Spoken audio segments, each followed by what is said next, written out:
Hello, my name is Tony Tucker with Kunes Nissan of Davenport. Welcome to another episode of Kunes Car Convos. Today, I will be driving around a 2023 Nissan Armada while interviewing the incredible Executive Director of First Tee of the Quad Cities, Sara Cross.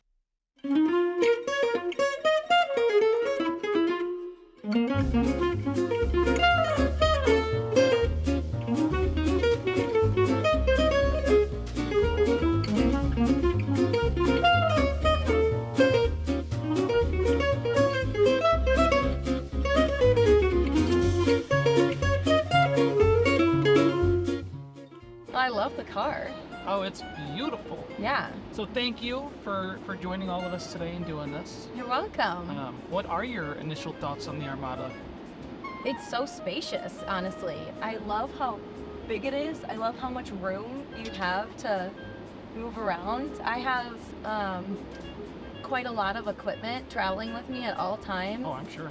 I think we all have a lot of stuff in our cars always, so to have a big car is luxurious. Nothing's getting smaller these days. No, you're right. Everything's getting bigger, so cars have to accommodate. Now, the first things I think of is obviously comfort, but like travel.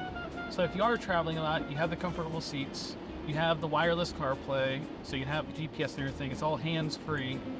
But if you do have a family, you can't see it, but there are actually screens back there too. Oh, so keep really? whoever you have in the back seat entertained. Oh my gosh, genius. Yeah, so No, cool who wants seats. to listen to kids, asking a million questions? Hop on a movie and that's luxury. Now they have a headphone for the kids, but not for the parents. Oh, what? Oh, I just need a noise canceling headphone. Yeah, I don't need yeah. to hear, Pocahontas in the back. I need silence, actually. Same way. Oh, this is beautiful. I love the material too. It feels so luxurious. They chose luxury for this one. Yeah, absolutely. Now I know that First Tee has been around since 1997. But can you tell me a little bit about how the organization first started? Yeah, so 1997 is the date that First Tee National really became a thing. So First Tee is a very large national organization. Right. It was founded in Richmond, Virginia, with George W. Bush. He was one of the original founders of First Tee. Wow. Yeah, he was the original board president, along with a lot of PGA Tour people. So First Tee Quad Cities was actually established in 2001 over at Red Hawk Golf Course. And since then, we started with one coach and a couple of classes with the idea that we just want golf to be accessible to all kids, no matter what their demographic, background, financial income, family situation is. We just want golf to be accessible. So that was one clubhouse, one golf course, one coach. And since then, we've expanded to 4 facilities, about 7 coaches, and about 1,200 kids in total in First Tee Quad Cities. Yeah, so it's grown pretty astronomically in the last couple of years, and we're really proud of it. It's come a long way. We continue to modernize as much as we can and make sure we're serving kids who face problems in 2023. You're making a huge impact. Yeah. For sure. 7,000 kids, or 1,200 kids. Yeah. Still, oh my gosh, over 1,000. Yeah. So, what has changed since the 90s when it first started? So that's a good question. To be honest with you, I was born in 1989, so I don't know too much what was going on in the 90s besides, my own childish stuff. But I do know that, obviously having more public golf courses is a great thing because it just really leans into accessibility. Right. We've captured even more donors than ever before, which brings it to affordability. So we really keep everything as affordable as possible. Equipment has really come a long way. I mean, you weren't born when wood golf clubs were a thing. I was born when First Tee first started. Oh my in 97, God. yeah. Oh my gosh, so you're even more younger than I am at all this. Yep, so. Yeah, so, and kids face different problems these days than they did in the 90s. Absolutely. Social isolation is a very hot topic that we're really working on. Kids find themselves playing video games and communicating through a device and alone in their room, which serves a purpose. Sure, it's entertainment. I fully understand that, but we really try to make golf, obviously it's outside, it's quiet, kids really can get in their own head and think, and it's just come such a long way since the 90s. I think that we really try to make sure that we're hitting on the topics that kids are facing every day. Yep. Bullying, academic achievements. They need great mentors, and Exactly. we try to be that for those kids, for sure. Right. Well, so yeah, and touching on that a little bit, I mean, I know from researching the organization that, teaching the kids life skills through golf is a huge aspect of the program. Yes. So how do you guys go about that, and what kind of skills are they kind of learning as they're doing the sport? Yeah, so that's a great question. I think a lot of people assume first tee is just junior golf, but it is so much more than that. In fact, I would say it's even more so on the character development and really honing in on some values that are very naturally embedded in golf. Right. Our coaches are trained to a very high level where obviously they can teach great golf skills. They're incredible golfers themselves. But where the true unique piece of this is that we take a lot of the core values that are found in golf, like honesty, self-confidence, making good judgment, sportsmanship, of course, confidence. I mean, all of these things that kids really need to learn and do that naturally. We teach those skills around golf, with our coaches kind of talking about, this is how judgment is applied in golf. You can't kick your ball if it's behind a tree. You can't put right down a 4 when you actually got a 5. Like, those are using good judgment calls. And then our coaches turn and ask the kids how they can apply that same thinking at home and at school and within their communities. So it's really interactive, and we like to get the kids talking as much as we can. I'm sure it's really cool kind of seeing all that form throughout the whole process and being there for, what is it, the 6 weeks? Yep, 6 weeks. So yeah, they come once a week for 6 weeks, and the biggest joy I think all of us really see and have in this is watching a kid on week 1 kind of come in a little timid, nervous, kind of shy. Maybe he takes, a seat in the back, versus on the 6th week, that kid comes in, he takes off his hat, says hi to all his classmates, finds a seat front and center, and really has a great time with it. So seeing the confidence build over those 6 weeks is something that will never get old.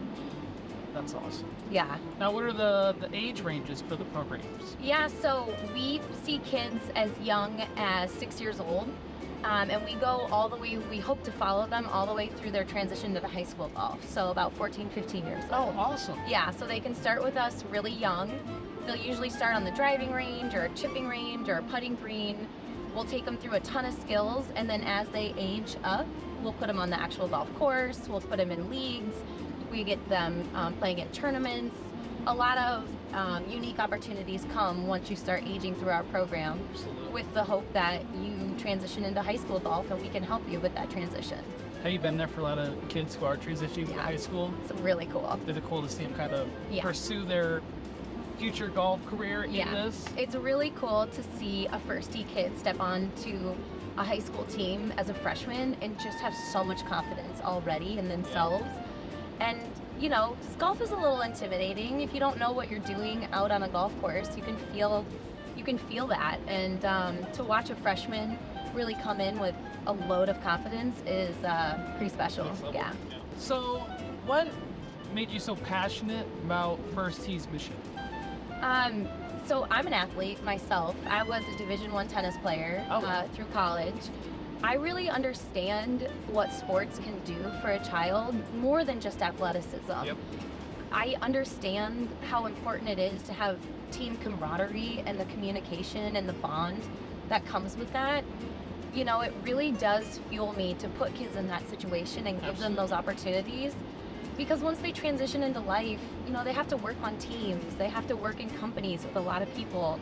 They have to communicate with bosses, and to be able to expose them to that type of thing as a child and do it in an atmosphere that's fun and exciting, like golf, the transition into life seems to happen a little more smoothly, in my opinion. Oh, definitely. Yeah, I still carry with me a lot of the values I learned on a tennis court. So, yeah, it's a good time. Did you ever do golf in your youth? I did not. My father is an all-star golfer. Oh, wow. He's played his entire life. So I was very familiar with the sport. It was always on TV growing up, as much as I hated that. Yeah. And so I really understood the sport, but never really got involved until after I graduated college and transitioned into the work world. And I kept getting invited to golfing opportunities, like for fundraisers, or some work friends want to get together and golf, and I stunk, and it made me so mad. And so I just kind of decided to really work on it, and then the opportunity to be executive director of this awesome youth golf organization came about 5 years ago, and I jumped on it as soon as I heard about it. And so I don't stink anymore, but I did for a while. Well, hopefully they let you play some fair games, and you're out there. So. Yeah, they do. Nobody takes it easy on me, but I don't take it easy on them either. Well, I know you haven't played, but what kind of advice would you give to somebody who maybe has never played or only played a little bit but would want to get into that? Yeah, that's a really good question. Obviously, it's an intimidating sport. Even if you're an athlete, it's not the easiest to just pick up a golf club and get good at it. It takes a lot of time. So I would say give yourself some grace, some time, get a couple lessons. I read a statistic the other day that 50% of all golfers rarely break 100. So, go into it knowing that you're in good company and that it's fine. And, grab a beer and grab some friends and enjoy the weather. And then it'll naturally get better from there. Absolutely. Yeah. Grab some friends like me and make yourself look good. Yeah, exactly. Get some good swag, get a nice shirt, a pair of pants, and you're set. Yeah. Look good, play good. Yeah. So you guys have a great clubhouse. Mm-hmm. I've seen you already have a ton of, donations and I'm sure a lot of volunteers. Mm-hmm. How does someone go about getting involved with that if they do want to donate or volunteer or anything of that nature? Yeah, that's a great question. So mostly we get asked, how do I donate equipment? I have all this equipment that I'm sitting on. Right. I don't want to throw it away. Is there anything we can do about it? And we love that call. We constantly take in club donations. We have a great partnership with Golf Galaxy, who will cut down the clubs to youth size and regrip for us. Oh, that's awesome. Yeah, so every child who comes into First Tee, I always tell their parents, don't go out and buy a set of clubs for your kids. Most of our parents can't do that anyways, right. But don't go out and buy a new set just for First Tee purposes. We'll supply them with all the equipment that they need because of the donations we get from awesome people all around the Quad Cities. That's awesome. And even more so, people want to volunteer, and especially if they're passionate about golf and they love kids, there's always a coaching opportunity out there that we could fulfill for them, and we get them trained, and they kind of see our head coaches really administering the program and the values, and we kind of have this great alignment of assistant coaches who then feed into head coaches. So yeah, it's a really great system. Yeah, that's awesome. Now, do they have to come to your location, or is there like a website or a number to call to kind of go about that? Yeah, so our website has a lot of really great content, firstteequadcities.org. Our Facebook page as well, which is just First Tee Quad Cities. So either one of those landing pages will give you probably your most readable information, but they could always give me a call. My contact information is all over our website, all over our Facebook page. I have an incredible program director who really does a great job of transitioning those types of calls into actual people on the golf course coaching with us. So yeah, we have a pretty great setup. So don't be afraid. Just give us a call, and if you're passionate about it, we'll find a spot for you. Sounds like people need to go like and share your Yeah, Facebook that page would so be great. more people know about that. Yeah. Send us your kids, send us your grandkids, and we'll get them going in it. Now, there's a lot of people who just think First Tee, like I think you said earlier, is just one of those things that is just a junior golf thing, but it's so much more. So much more. It helps these kids kind of find their path and Yep, you that's kind of exactly shape them. right. So Yeah, gives them camaraderie and teammates in a way that they're not competing together. It's not a team or anything. Yeah. It's a traditional class where they're building their own skill, but they still communicate with each other and open doors for each other, shake hands with each other, take their hats off, and really look each other in the eyes. So there's a lot of great natural values embedded into it.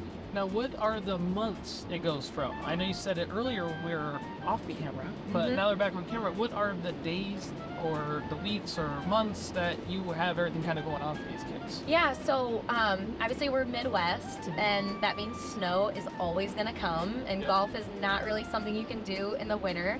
So we are heavy spring, summer, fall. So April to October is when our classes are really happening. We launch all of our classes for the entire season on February 1st on our website. So on February 1st, every parent, grandparent, mentor, big brother, big sister situation, anybody who's looking to get a child involved can go to our website on February 1st and see our offerings at all of our locations for the entire year and start signing up and building out their schedule that way. But we're really excited. We actually just made a very big partnership with a new facility that's coming to Bettendorf called Iron Tees. No way. Yeah, it's a privately owned, very similar to Top Golf, almost the exact concept. There's going to be restaurants, putt-putt, and a ton of bays, and they're going to be open all winter long over by TBK. And they just invited us to be their junior golf program over That is there. huge. Yeah, so winter of 24 will be our first season in there. So next year, I'll be able to say we are year-round, which I'm very excited about. Well, what do you do in your off time for now? We do a lot of prep. So we set our schedules.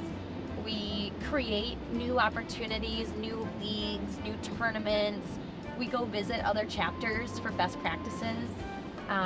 First Tee is a very big national organization, so there's a lot of moving pieces to be able to connect with the national office.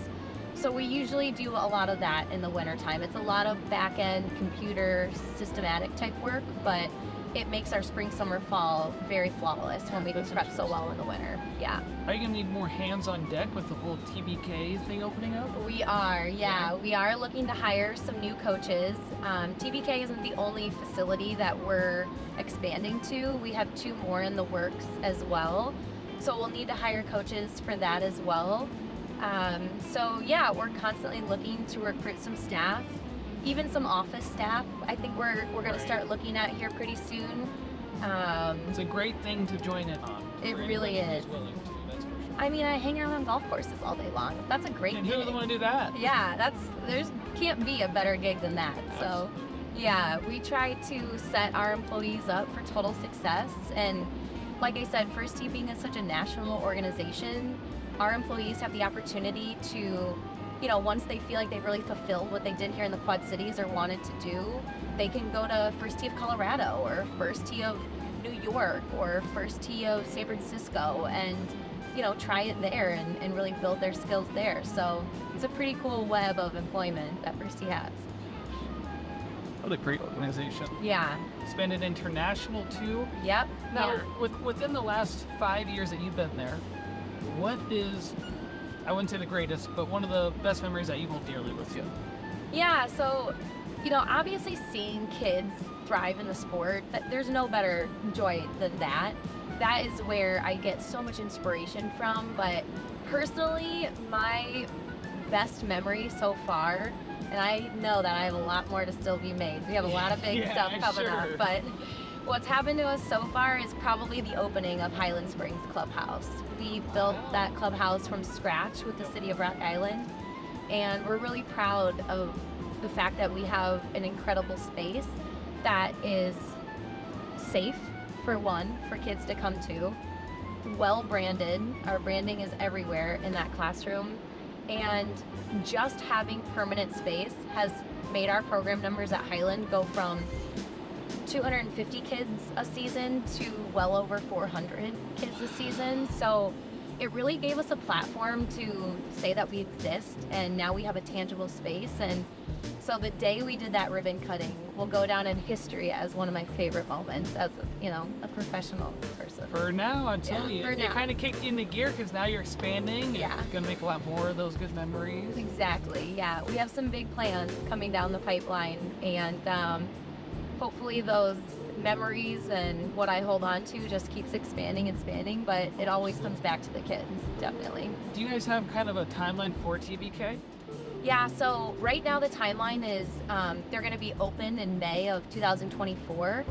Right around the corner. Right around the corner. Yeah, they're vertical. They're up. The building is being put up right now. Do you think people will be able to like run that February 1st push, for the signups, that can be listed on there, or do you think they'll kind of hold on? So that's a great question. I think that's our goal, is to have a schedule built out for TBK. We're not going to have classes launch there until November. So even though they're open in May of 24, we will probably wait until November. Okay, makes sense. Yeah, just because, our true goal is to get kids on golf courses. And it's incredible to have an asset like TBK come to the Quad Cities. So we're going to try to stick with it being just a winter facility for now. But if we see a lot of demand at that facility, then maybe we'll open that facility up to year-round. But right now our plan is to have that facility fully be focused for winter only, and then transition back to our grassroots facilities come April. So cool that you chose it. I know it. When we got that call, we were jumping for joy because we heard about it. We heard that it was coming. Yeah. And we saw the renderings, and of course in our heads we're thinking, oh my God, we would be a perfect fit for them. They would be a perfect fit for us. So when that phone rang, oh my God, the joy we felt on that one was intense. Yeah, we were pretty excited about it. Now, do you spend most of your days at Highland Springs, or do they kind of have you bouncing around? I'm bouncing around quite a bit. So my job is really to manage our board, manage our fundraising, manage our communications, make sure our classes are launched on our website, help parents through any registration issues that they're having. Obviously keep First Tee really connected with the community and making sure that we're continuing to expand and understanding where the next new places that we could be. Yep. So that really requires me to be all over the place.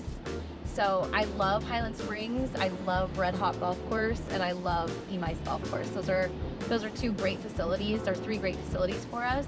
We also have a satellite location at Two Rivers YMCA in Moline, where our young, like 3, 4, 5-year-olds will go and do some work on the range and everything over there. So and then we have Iron Tees coming and 2 more locations coming as well. It's exciting stuff. Yeah, very exciting. Kids' favorite thing to do, you said, was driving for the most part? Oh my gosh, the first thing we hear out of kids' mouths is, when will we get to hit our driver? I just want to bomb balls. And I kind of love it though. I mean, if that's what gets them excited, then sure, we'll put them out there on a driving range with the driver, they'll bomb a couple, and then they're hooked. Okay. I mean, what a great hook for them. And then we get them on the putting green and it slows them down a little bit, and we kind of see their wheels turning, that there's more to it than just taking a driver out and hitting on a driving range. And then we'll put them on a golf course, as they'll get to play out some holes and everything, and then they start to learn scoring and how that works. So the really organic, natural transition for a child to understand the sport is very fun to watch. Right. Yeah. And how did you fall into the gig of the executive director? Did you just kind of fall into your lap, or? No, not really. I was the director of development. Before this position, I was the director of development for the Boy Scouts of America. Right. So another large nonprofit, a nationwide nonprofit. And the First Tee board president, his name's Decker Plains, my mentor, one of my favorite people on earth. He knew that I had a background in sports, that I was a Division I athlete. He was the board president for First Tee. So he kind of put the pieces together himself, and he's also an Eagle Scout. So he was really involved with the Boy Scouts. So we just kind of created a very natural relationship. And when First Tee was ready to hire a full-time executive director, he reached out to me and asked if this was something I was interested in. And so I threw in an application thinking, there's probably no shot here. There's a lot of incredible golf knowledge people in the Quad Cities. Of course it would go to one of them. And I think I was able to show them that I really understand nonprofit and I understand sports, and I think I could marry those. I explained how I could marry those pretty well. And they went for it. Here I am. How have you seen yourself evolve now as you've been in the, I'm gonna call it the golf game? Yeah. How have you seen yourself evolve? Because I'm sure it's all so new for you, other than the directing. Yeah, it was. It was a new environment, which is extremely intimidating. I really took the first year just to understand what First Tee is and how it functions as it was. just because I felt like if I got in there right away and started making decisions and changing things, it didn't really give me a lot of time to see how it naturally worked. So the board was really incredible. They really allowed me to sit back and watch and understand it for the first year. And the second year was a big focus on growing our program numbers, really making sure that we have a wide depth of a reach. We're bringing in new kids. We're focusing on retention. We create an alumni database. So that was year 2. Year 3, we really focused on coach recruitment, how to really put out a great product so we would attract a talent. So bringing in new assistant coaches, building our database that way in a pipeline of coaching. That was year 3. And year 4 was facilities, how we can upgrade our facilities and make sure that we're giving kids a really safe and inclusive spot to do first tee and keeping it accessible and affordable. Absolutely. That's where we are today. Yeah. So you said you were at first tee. I was. Did you like your time in first tee? I love my time in first tee. I wish that I went back and did it again. I only did 1 round of 6 weeks. Oh, you had to have come back. You should have. But I do think that it helped me a lot as a kid. Again, getting out of my shell.